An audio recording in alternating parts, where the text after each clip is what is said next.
Hello, Bold One, and welcome to another episode of the Act Bold podcast. Today, I have Cristina Perales on the podcast. She is one of the biggest casting directors in Spain, and this is a meeting I have been chasing for quite some time. We've had some definite near misses, and this morning was no exception. It was very, very challenging. We started off in her apartment, and then Cristina had to try again because she couldn't, her internet wasn't working properly. So then she decided to go to her office, which was a short walk away. So then she went there. But what we didn't realize was that in her office, she uses Safari. And for this platform, Riverside, the best outcomes come with using Chrome. All that aside, we had a wonderful, wonderful interview until the Riverside application threw Cristina out, basically, without telling me. And so I didn't know. We ended up, we thought, talking for about an hour, but we were only recorded for about a half hour. So Cristina did get to a lot of very interesting things in the first part of her interview, but unfortunately the last part of her interview was cut off. So I'm going to post it anyway because I think that she said a lot of really great gems. So with that in mind, on to the podcast. Thank you for your patience on this one. And I will try and get Cristina back on the podcast at some time in the future. So Invite me to be my pleasure. Thank My you. pleasure. So, Cristina, tell me, I know you've been working as a casting director for over 20 years. Tell me, I of course, did a little bit of research, looked you up on IMDb and all the articles, but of course, most of them are in Spanish, which my Spanish is non bueno. So, tell me a little bit how you got your start as a casting director. Well, I start in an advertisement with publicity and TV program. That's where I study cinema, publicity, and TV. So I start working for an agency, like a big agency. Uh, and little by little, I was going through the actors.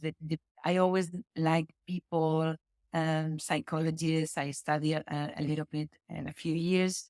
Um, and then little by little, I get into the world of the actors and actresses because I was very curious about how they feel. Um, it was like rare in that moment. It was like rare things to find in the street. Like was the real street casting because we have no technology, no Instagram or place where you have to look for people. So then one day, a famous casting director needs something for a film, and she knew about me that I was a specialist to find rare things.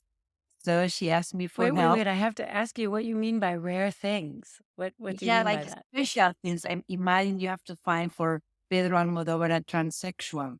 Now Okay. we are, very, it's very familiar that you just know that you have special agencies that has this type of actresses or actors Now, but back now. then, no. Yeah. For, and So how did you do it? What was the most interesting way go you to found the some street. people? You should go to the street. Wow.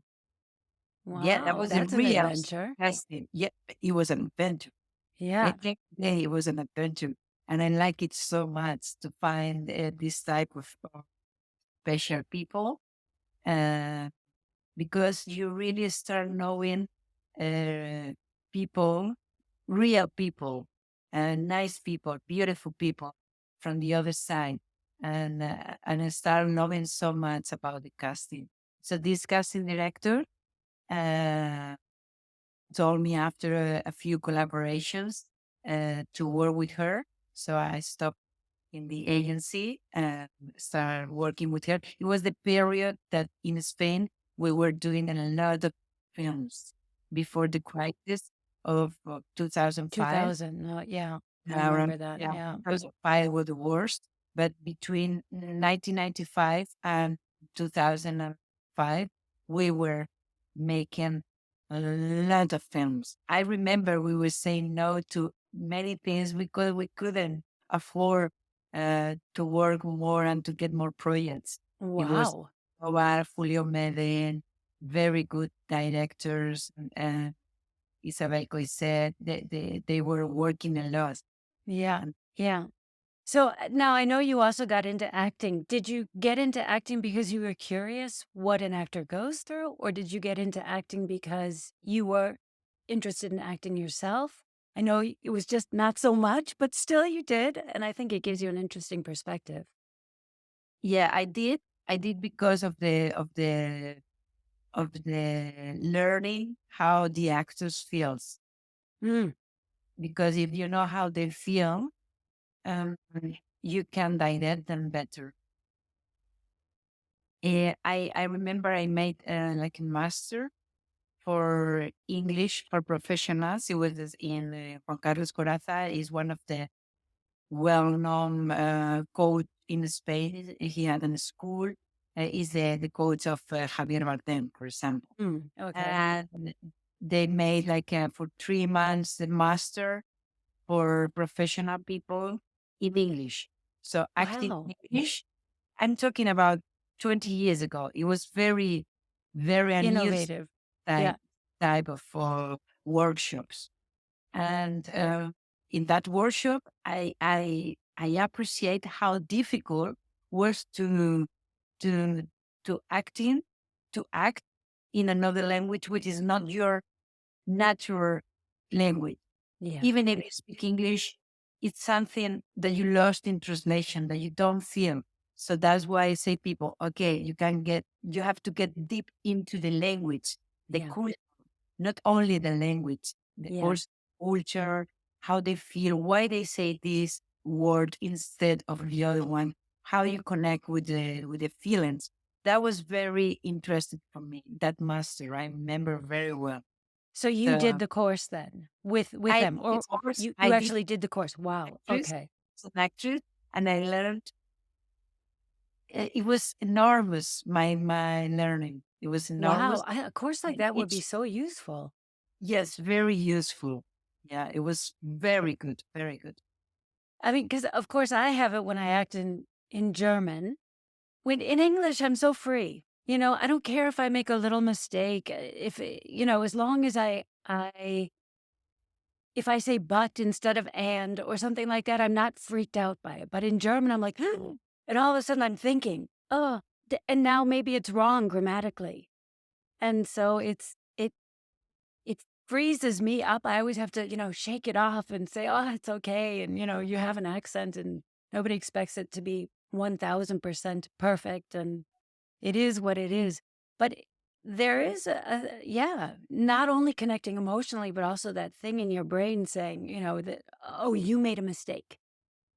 And actors have that anyway. We of course want to, All the time. All yeah. the So, yeah.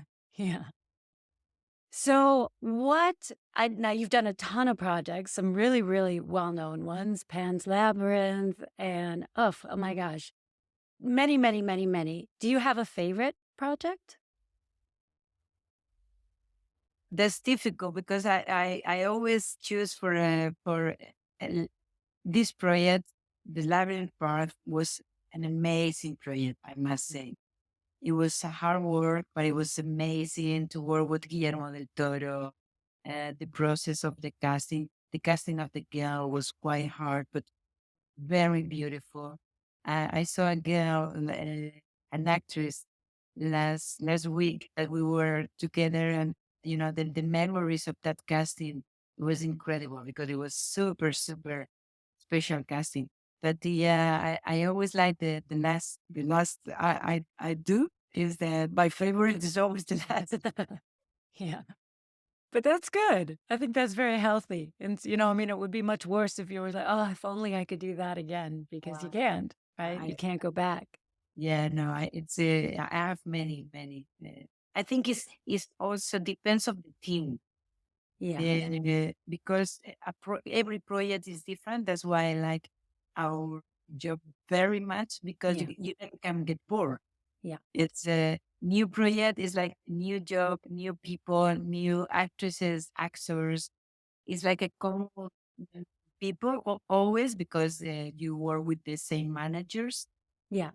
Some of them coming from 20 years ago, so I Yeah. know them very well. But they're new managers, new actors, actresses, directors. So I like the new project because you never know Yeah. where it's going Yeah. to. I think there's a certain kind of personality, and I'm the same way. I mean, if I had to sit behind the same desk every day and do the same exact thing every day, I don't know. I think I'd be a very different person. But Yeah. yeah.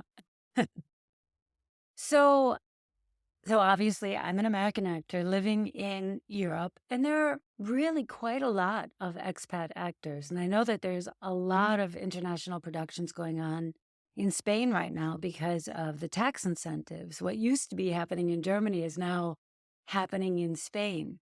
So, what do you think is the best way for an international actor to get in on that? Well, I really believe the best is to have a manager in Spain who connects you with the casting directors. Otherwise, you can connect, but it's more difficult. It's a hard work to send emails to the casting directors to know about the project, who is going on, what's going on in Spain at the moment, what project, who is doing what. So I think the best is to get a manager who made the road easier Yeah. for you. And are there managers that specialize in expatriate actors, or would you suggest just going to a Spanish agency that has mostly Spanish people and maybe some English No, there speaking are some, native? some managers that have an international actors and actresses. So you go when you need an international people, you just know who they have that international part with Hmm. full of actors international. So there are so many managers now and not as much as actors because there's still many actors without manager because Yeah. it's impossible. But it's true that all the managers are doing a good job, but some of them are specialists in international actors. So I recommend it to find that managers and to try. Of course, it doesn't matter if the English or Spanish is perfect because we understand that Yeah. you are from Spain. So some of the actors get really stressed because of the accent or because my Spanish is not perfect. Or it doesn't matter when we get a international actor, is because we want that. Otherwise, we get a Spanish actor. So it doesn't matter the Right. of course, you have to speak a little Spanish to Yeah. make you understand, but the accent is not important. Yeah. Yeah. Yeah. It's actually on my list. I used to speak more Spanish. It was, in America, we grow up. Let me turn this off. We grow up learning mostly English, but in a lot of schools, they'll also teach Spanish as a second language because Spanish is the second language of America. But but then I learned Italian, and it's Oh, very and similar. So I understand so much, with Spanish, and I can even we can sort of communicate if we have to, and understand. You understand me, I understand you, and there's a lot of hand gestures and all of that. But it's not the same as speaking the language for sure. No. no, it's not. Italian is a very complicated language. If you get deep Mm, into the language, it's very rich language. beautiful. Yeah, absolutely gorgeous. That's what really inspired me. Yeah, but the good thing is I think it's not as the Italians are a little bit more laid back. The Germans still use a lot of their very formal terms. And even when I lived in Italy almost 30 years ago, the people weren't using the formal language so much. I mean, I was young, so when I would speak with someone much older, then I would use the C as opposed to the T and tu and blah blah. Um, but in German, I notice people still do it all the time. You have to give them permission to say you don't have to use the formal with me, or may I use the informal with you? Yeah, Yeah, yeah, yeah. yeah. So are there a lot of German productions being shot in Spain as well? Uh, there are a few of them, but I wouldn't say a lot. Mm. There's more international, like American and English for sure. Uh, and of course in France or in Italy, there's a lot. But in Spain, the most productions are coming from United States or England. So are you really feeling the writer's strike right now? Um, a little bit. Yeah. I mean, I've noticed here in Germany and the film festival here in Munich is going on right now. So, I'm always the past week been out talking with people and agents and managers and producers and directors. And here in Germany, things have really slowed down. And I don't know that it's necessarily to do with the writer's strike because it's not, they're not dependent on American writers over here. But people were saying the war and the recession. So the war in the Ukraine, the recession, who knows? Do you notice that there's a slowdown in Spain right now as well, or no? Are things really still going? Yes. Just a little bit. Right? I mean, it, it's separate industries, like Yeah, Spanish industry is not the same as American. I guess it's the stop and the international projects, of course, it stops for a while. They're going down, but the Spanish is another industry, and it doesn't affect us. What yeah, is happening? But of course, in time, all the projects they were going to come. Imagine the next years, so it's gonna make it like for the yeah. 2025. Well, it was 2025 is going to be great. one. But it's Yeah, true. I'm talking a lot about 2024 now yeah, with all the producers that no, because 2024, if we do the casting in 2024, we go on 2025. So it's like it's a little bit crazy that yeah, it, but it's just there very yeah, fast. So yeah. And it'll come quicker than we all want it to anyway. So right. time marches on. That's what I always say. So I Um, think action are gonna really feel the strike um, for next year. yeah, because of all the projects that didn't get written. Yes, yeah, for Not sure. now, but it's going to. Yeah, It's going to be yeah. a more. And we're still waiting to hear if SAG is going to strike too. So that'll be interesting. I don't know if that will affect actors over here at all. I don't know. It's interesting. I mean, there's nothing I can do to influence it one way or the other. So it is what it is. So one of the reasons your name came up, I had done an interview with a Spanish German actress who works with Crew United. Do you know Crew United? Is that okay? Crew United, they started in Germany. I always used to like when someone would ask me, what are they? I would say they're the German IMDb. And Mhm. now they've moved into Spain, they moved into Italy. I think they're basically all across Europe now, even the Balkans and up in the Northern Europeans. So they're really all over Greece. I mean, from the top to the bottom, the east to the west. They're pretty much all over. And they're trying to position themselves as the IMDb of Europe. And I'm sure you've noticed as well. I mean, well, you work on such huge projects that all of your projects get listed on IMDb. But I've done a myriad. So a lot of my projects get listed on IMDb. And if they don't, then I list them on IMDb. But it just doesn't seem all that important here. So I think it'll be interesting to see how they position themselves and how, if it catches on and all of that. Um, I had a point with this and now I completely forgot what it was. Let me think with it. Oh, I know what it was. She is the Spanish representative for Crew United. And your name came up because we had talked about, she was saying the differences between, in Germany, they cast off clips. And in America, a lot, they cast off clips of showreels. So 60 seconds or less of a scene. So if I was auditioning for a comedy, I might submit 3 different clips that I've done and say, okay, take a look at that as opposed to what Olivia was saying was that in Spain, you cast off show reels, or you call people into audition based on their show reels, and that you are excellent with that. I know you also do workshops on show reels, which I definitely want to talk to you about. No, I you know, find it's a tough thing. No, first of all, to judge yourself, to know when to get in, when to get out, when the scene itself has accomplished what you want it to accomplish, which is showing you another facet.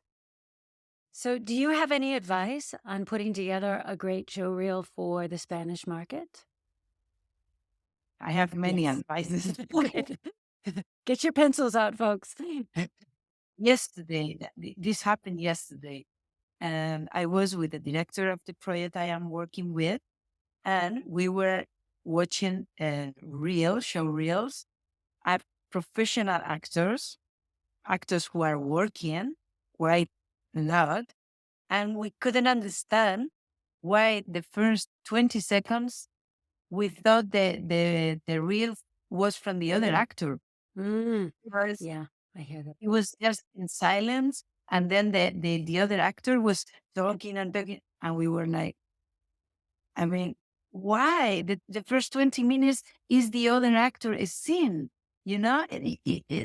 That's one of the things I see all the time, all That the is time. mind-boggling to me.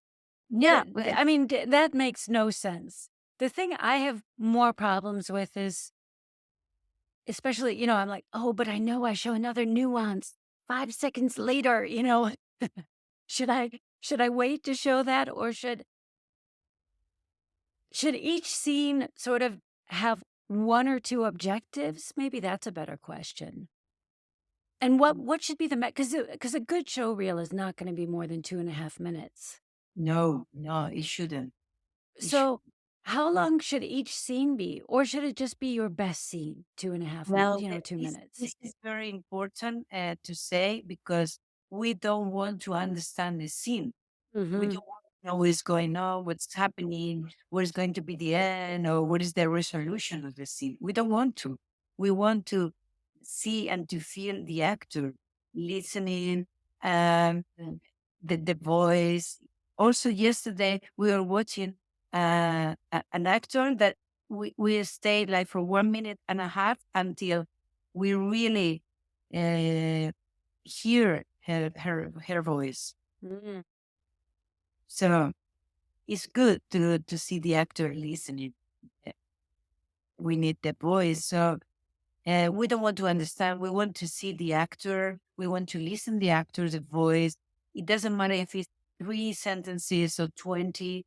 We don't want extreme characters to get deep. And I mean, it's just, you can feel it. We were watching actors all the time. So in 20 seconds, we know if It's that, more than enough. Okay. yeah. So even So if you know that because yeah, some of the best scenes, right, are the ones that have a good emotional arc and all of that, but you don't need to see it. Okay. You just need to see the uh, 30 seconds, one scene, 30 seconds is good, another 30 seconds, and another 30 seconds. If you want to got it. repeat, maybe apart for the first scene at the end, okay, then 30 seconds of every scene, taking the best, what you consider, right, the best for us to watch, is why are you going not to show me the best of you? Yeah. It has no sense. Well, sometimes people don't show us the best. Wow. And That's why. the only Because thing I know is like I've seen, my colleagues show reels, and sometimes they've shot with a big star. And so you see the big star in their show reel, but they're not saying anything. Maybe they're just asking, do you want a coffee or something?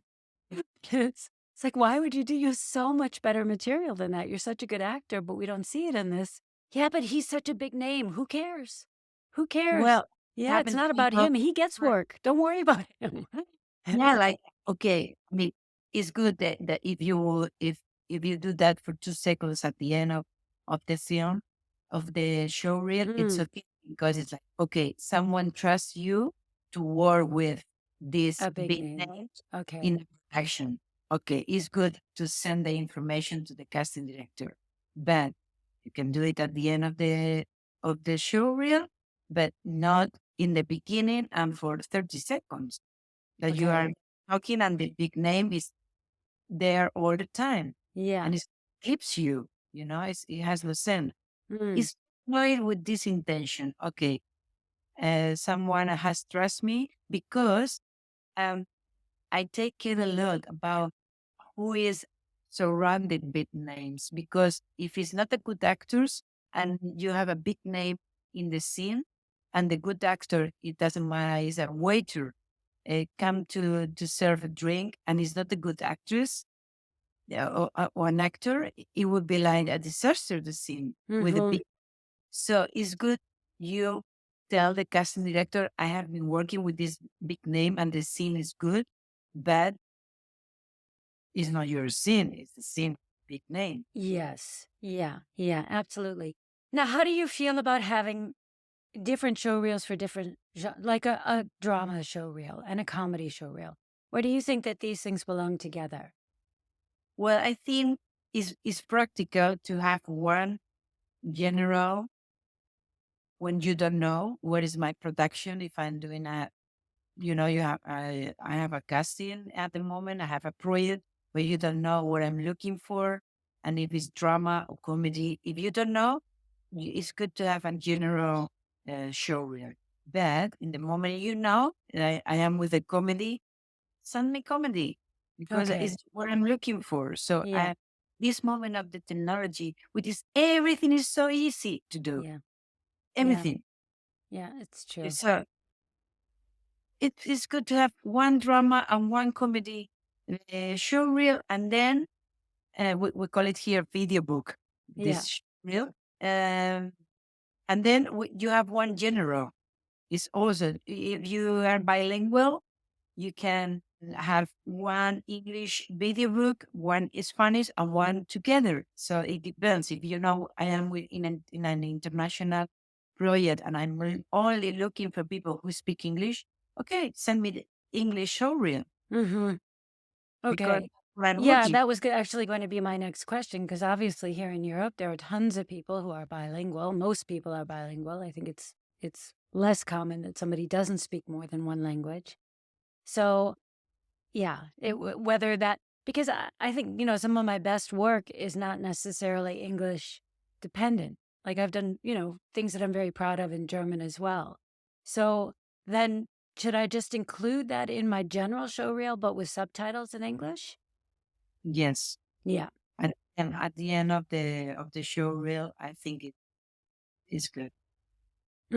Okay. But to keep it English in the front because English is my mother tongue. Yes. Ah, okay. Okay. That's Yeah, I mean, interesting. if you know the production is because you're talking in German. Yes. Yeah, but English. Well, I don't know. You're bilingual, Yes. but imagine if the production is English, that I need you to speak English, even if you consider that the scene is better. But maybe I can feel or think you are German instead of English because I Oh, don't speak okay. German very well. So Yeah. But if you you hear are, me speaking English, then you know I'm American, no? yeah. Yeah. So that's Hopefully. why. I mean, I am No, American. Yeah. that's why. So Yeah. you can put it in beginning that you are American. Yeah. That's your language, and after it, you're good to see that I am bilingual. I have been working in Germany too. I say Germany, France, Spanish. In my case, it will be more useful if the first scene is in in English and the second is in Spanish. For example, if you would speak Spanish, I'm Yes. looking for bilingual people. Actors. Okay. Now, how do you feel about me's? Do you know what about me's are? No. About what? And about me, they're very popular here in Germany. It's basically a short video, not more than 2 minutes, that tells you something that you couldn't, the ideally, that tells you something that you couldn't read on my CV or, on IMDb. So I have several of them actually, because I use different ones for different kinds of projects. So I have sort Oh, of a funny one, how the I name, met my husband. My husband and I met on a blind date and what's all of the that. name? What's the What's that? name? What's the name again of the About me. about me? About me. Yeah, Yeah. it's like a bee. Yeah, it's basically just how I am. So if you wanted to know like my essence, how I come across when I'm not acting, I guess that's more what it's for. And they're very, very popular in Germany and I guess up in the northern European countries as well. But I know they're not popular in Spain, so that's why I was asking if you had heard of it or what you thought of it. No, no, no. I mean, it's like a presentation of yourself. We like to know who is the person who is behind the actors. For Yes, me, it's very important. So I think that has to do with the about me, it does. because it's like, okay, I am a role, but I am a person, and Yes. you are gonna work with the person. And many in a shooting place, you're gonna be with that person, not with the role. You're gonna be with both of them, your role and the actors and the person who is behind the actors. So it's good to know about you a little bit more, especially especially when you don't have the moment of doing a casting in life. Yes. So does that mean that they're becoming more popular in Spain? Should people have them for the Spanish market? Um, no, No. not at the moment. No, we asking for a presentation like in a casting, especially self tape. Mm-hmm. You ask for presentate yourself. Like, okay, your name, what do you do, what is your skills, that type of things Yeah. in 1 minute. Yes. Yeah. But it's concrete Some of for my casting. Yeah. Definitely some of my best about me's have come from these casting videos, show reels where people have said, well, and tell us something about yourself under 60 seconds. And then I, think, okay, what is the genre of this? And what story would I like to tell about myself that would that they would get to see a facet of me that could work for this role? Is how I try. I'm very strategic, so I try and think of it in those terms. I like it. I like it. The about me. I have to say, Mm, I like the concept. I It's do more. too, actually. I'm on Let's Actors X. What's that? No, it's better the concept about me that to present yourself, because the actors get very nervous. I have to say my head, or I have to say my Yeah, age. I forgot to say something. They get very, very nervous, which is I don't understand. And they get very nervous to talk about themselves. yeah. Because And I think they also just don't know what to say. yeah, So that a lot of times they say something that you can read. I think if you can read it, I shouldn't say it because why bother? That's boring. So I want you to know something about me that, yeah, that would make me intriguing for you.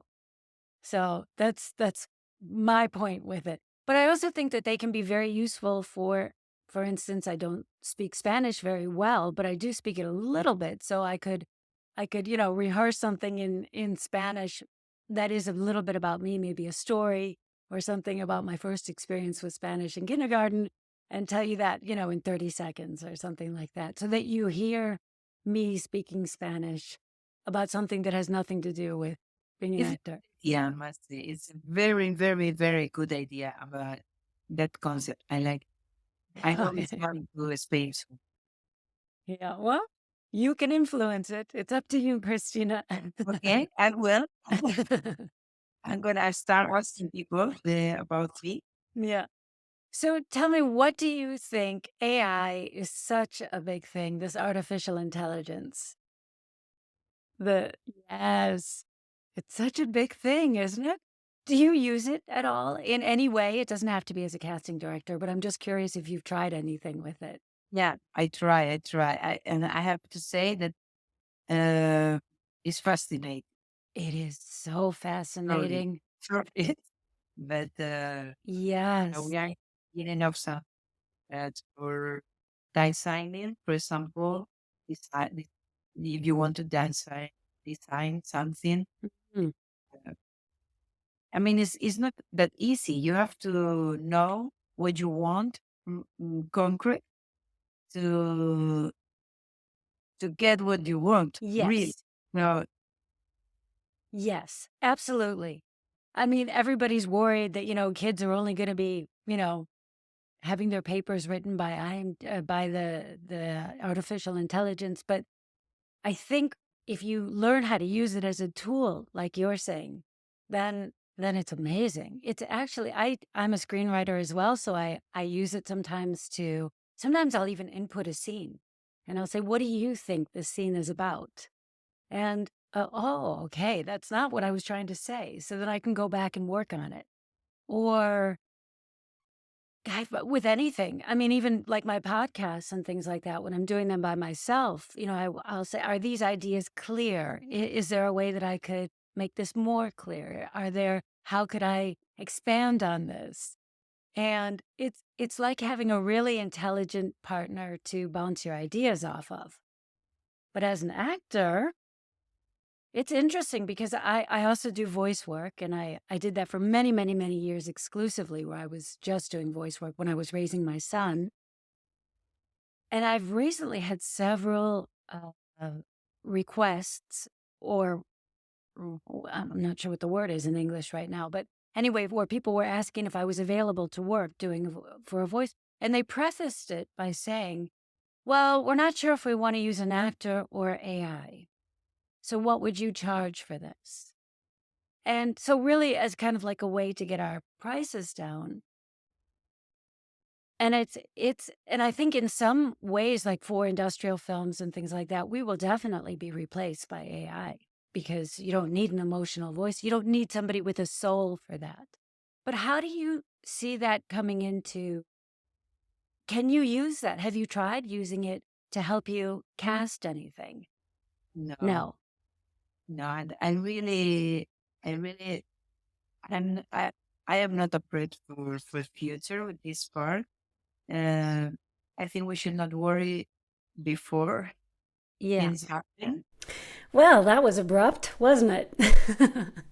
Okay, just as a reminder, in case you didn't catch the very first part of this interview or the very first part of this podcast, we were having a little bit of technical difficulties, and unfortunately, Christina was kicked out of the platform without our knowledge. So the interview does end there, but as I said, I will try and get her back on Act Bold sometime in the near future. Until then, you stay your bold and beautiful self. See you soon. Bye-bye.